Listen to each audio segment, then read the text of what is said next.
জাতীয় কর্মসমিতির ওয়ার্কিং কমিটির সভা হয়েছে, তাতে দুজন বিশেষ আমন্ত্রিত ইনক্লুডেড হয়েছেন সাংসদ সৌগত রায় এবং জ্যোতিপ্রিয় মল্লিক। আমাদের সেখানের পাশাপাশি যে আমাদের ছাত্র আগেই ঠিক হয়েছিল মহিলা আলিফা আহমেদ, মাননীয় বিধায়ক, তিনি সভানেত্রী, ছাত্র প্রিয়াঙ্কা অধিকারী এবং তাদের উপদেষ্টা হিসাবে জয়া দত্ত, পুরনো ছাত্র পরিষদের। এখানে যুবর সভাপতি অর্ণব বন্দ্যোপাধ্যায়, তৃণমূল যুব কংগ্রেসের নতুন রাজ্য সভাপতি, সঙ্গে আপাতত আরও তিনজন, তাদের দিয়ে চারজন মানে সভাপতি এবং তার সঙ্গে তিনজন, তারা আপাতত গোটাটা খতিয়ে দেখে নেতৃত্ব মূল্যায়ন করবেন যে সারা রাজ্যে যুব কারা ভালো খুবভাবে কাজ করছেন। পূর্ণাঙ্গ কমিটি, জেলা কমিটিগুলি সেই মতোভাবে আবার তৈরি হবে। আজকে জাতীয় কর্মসূচি সমিতিতে আমায় এবং জ্যোতিপ্রিয় মল্লিককে ইনক্লুড করা হয়েছে। এছাড়া আলিফা আহমেদকে মহিলা তৃণমূলের প্রেসিডেন্ট করা হয়েছে। অর্ণব ব্যানার্জি, তাকে ইউথের প্রেসিডেন্ট করা হয়েছে। মোশাররফ হোসেনকে মাইনরিটির প্রেসিডেন্ট করা হয়েছে। এছাড়া কুণাল ঘোষকে নর্থ ক্যালকাটার প্রেসিডেন্ট করা হয়েছে। যারা ওই একটা বিক্ষুব্ধ গোষ্ঠীতে যোগদান করেছে তাদের এমনি আমরা সরিয়ে দিলাম। বিদ্রোহের ধাক্কায় তছনছ তৃণমূল, ফের সংগঠনে রদবদল। পদ থেকে সরানো হলো সুদীপ বন্দ্যোপাধ্যায়, সায়নী ঘোষকে। সুদীপকে সরিয়ে উত্তর কলকাতার তৃণমূল সভাপতি হলেন কুণাল। তৃণমূল যুব সভাপতির পদ থেকে সরানো হলো সায়নী ঘোষকে। সায়নীর জায়গায় তৃণমূল যুব সভাপতি অর্ণব বন্দ্যোপাধ্যায়। মালা রায়ের জায়গায় মহিলা তৃণমূলের সভানেত্রী আলিফা আহমেদ।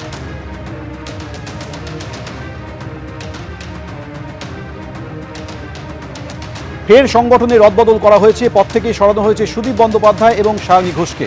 সুদীপকে সরিয়ে উত্তর কলকাতার তৃণমূল সভাপতি হয়েছেন কুণাল। তৃণমূল যুব সভাপতির পদ থেকে সরানো হয়েছে সায়নী ঘোষকে। এবার বিদ্রোহী ব্লকে নাম লেখালেন মমতা বন্দ্যোপাধ্যায়ের ঘনিষ্ঠ সুদীপ বন্দ্যোপাধ্যায়। শতাব্দী রায়ের সঙ্গে গিয়ে বৈঠক করলেন কেন্দ্রীয় মন্ত্রী ভূপেন্দ্র যাদবের বাড়িতে। বৈঠক করলেন অমিত শাহর সঙ্গেও। বিজেপির পাশাপাশি তৃণমূল সাংসদের সমালোচনায় সরব হলেন কুণাল ঘোষ থেকে দেবাংশু ভট্টাচার্য। एक दल है जिसमें 28 एमपीज है, उसमें आज देखो सुदीप दादा भी आ गए हैं। এই ধরনের কিছু চরিত্র তাকে ঘিরে রেখেছে বলে বহু সত্যিকারের দক্ষ যোগ্য কর্মীরা স্পেস পাননি, তাদের চলে যেতে হয়েছে। ও যেখানেই থাকুক, যেদিকেই থাকুক, যাক না কেন একটা বোঝা। ভোটে পরাজয়ের পর থেকেই ভাঙছে তৃণমূল। একের পর এক ধাক্কা খাচ্ছেন মমতা বন্দ্যোপাধ্যায়। কিন্তু শনিবারের এই ছবিটাই কি তাঁকে সব থেকে বেশি নাড়িয়ে দিল?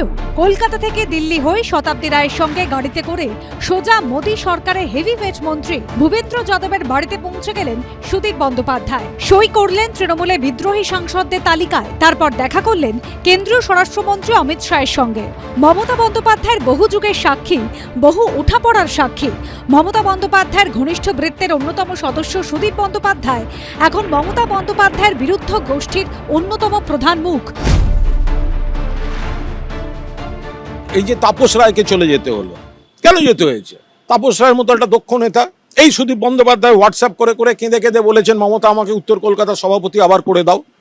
সজল ঘোষ, তার বাড়িতে পুলিশ দিয়ে দরজা ভাঙানো হয়েছে। একমাত্র কুণাল ঘোষ টুইট করে প্রকাশ্যে প্রতিবাদ করে আমি দলের লাথি ঝাঁটা খেয়েছি সেদিনকে। আজকে দেখুন কে ভালো কে খারাপ।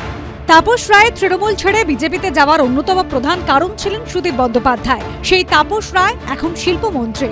আর সুদীপ বন্দ্যোপাধ্যায় দিল্লিতে বিজেপির হেভিওয়েট মন্ত্রীর বাড়িতে বৈঠক করলেন, দেখা করলেন অমিত শাহের সঙ্গে, নাম লেখালেন বিদ্রোহীদের ব্লকে। রাজনীতিতে সবকিছুই সম্ভব। এই বোঝা বইতে গিয়েই তো দলটা উঠে গেল, আর এই বোঝা বইতে গিয়েই তো মমতার এই হাল হলো। মমতা ব্যানার্জি বোঝা বইতে খুবই ভালোবাসে। বেসিক্যালি বাজে লোক, নিজের সারা জীবনে রাজনীতির করেনি, কোনো সংগঠন কোনো কিছু ছিল না। প্রিয়দাস মুন্সির ধুতির খুঁট ধরে আর মমতা ব্যানার্জির আঁচল ধরে এতদূর পর্যন্ত ওই মিষ্টি মিষ্টি কথা বলে পৌঁছেছে। ও কোনোদিনই কারুর লয়াল নয়। ও আর ওর স্ত্রী দুজনেই দুজনের লয়াল হয়তো।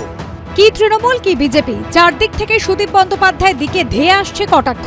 সোশ্যাল মিডিয়ায় তৃণমূল নেতা দেবাংশু ভট্টাচার্য লিখেছেন, সুদীপ বন্দ্যোপাধ্যায়ের জন্য তাপস রায়কে বঞ্চিত করা হয়েছিল, প্রকাশ্য মঞ্চ থেকে তার সভাপতিত্ব কেড়ে নেওয়া হয়েছিল। তাপস রায় আজ গুরুত্বপূর্ণ মন্ত্রী, সুদীপ ব্যানার্জিও এনডিএ। দেবাংশু ভট্টাচার্য আরও লিখেছেন, সুদীপ বন্দ্যোপাধ্যায়ের জন্য সজল ঘোষরা দল থেকে বেরিয়ে গেছিলেন। আজ সজল ঘোষ কাউন্সিলর, বিধায়ক, সম্ভবত ভবিষ্যতের মেয়রও। আজ যার জন্য এত কিছু, সেই সুদীপ বন্দ্যোপাধ্যায় এনডিএ। আমি আজও নিশ্চিত, দল যদি কোনোদিন ক্ষমতায় ফেরে, আবার সুদীপ বন্দ্যোপাধ্যায়রাই জায়গা পাবেন, রাজত্ব করবেন, কারণ এই দল 2019 থেকে শিক্ষা নেয়নি। সুদীপ বন্দ্যোপাধ্যায় বিজেপি করবে কিনা আমি জানি না, বিজেপি করবে, বিজেপি তাকে নেবে বলে আমার মনে হচ্ছে না। তবে জনতা সুদীপকে ঘৃণা করে, এই দাদা বৌদি পরিবারকে জনতা ঘৃণা করে। আমি ভাবি যে মানুষের লোভ কত মানে দীর্ঘমেয়াদী হয়, আজীবন থাকবো। আচ্ছা, বউ তো কমসে কম 5টা বছর থাকবে, তাও এত লোভ। এরা স্বামী স্ত্রীর বাইরে কিছু বোঝেনি, স্ত্রী স্বামীর বাইরে কিছু বোঝে। একদা মমতা বন্দ্যোপাধ্যায়ের ছায়াসঙ্গী সুদীপ বন্দ্যোপাধ্যায় নতুন অবদান নিয়ে নানাজন নানা মন্তব্য করছেন। নিজে বলে না আমি মেসি, আমি 10 বার জিতেছি বিধানসভা এবং লোকসভা মিলিয়ে। তার কাছ থেকে তো বাংলার মানুষ, বাংলার এই প্রজন্ম তো একটু নৈতিকতা আশা করে, কিছু সৌজন্যতা আছে, কিছু তো এথিক্স থাকবে। এটা কোন এথিক্স? অন্য দলে যাওয়ার আগে তার পদত্যাগ করে যাওয়া উচিত, তাহলে তার নীতি নৈতিকতা থাকতো। সুদীপ বন্দ্যোপাধ্যায় পুড় খাওয়া রাজনীতিবিদ, প্রথমে কংগ্রেসে, তারপর তৃণমূলে। দিল্লিতেও নরেন্দ্র মোদীর সঙ্গে তার সখ্য সর্বজনবিদিত। তৃণমূলের ভাঙনের মধ্যেই সেই সুদীপ বন্দ্যোপাধ্যায় এখন রাজনীতির শিরোনামে। অনির্বাণ বিশ্বাস, ময়ূখ ঠাকুর চক্রবর্তী ও সৌমিত্র রায়ের রিপোর্ট, এবিপি আনন্দ। এবিপি আনন্দ, এগিয়ে থাকে, এগিয়ে রাখে।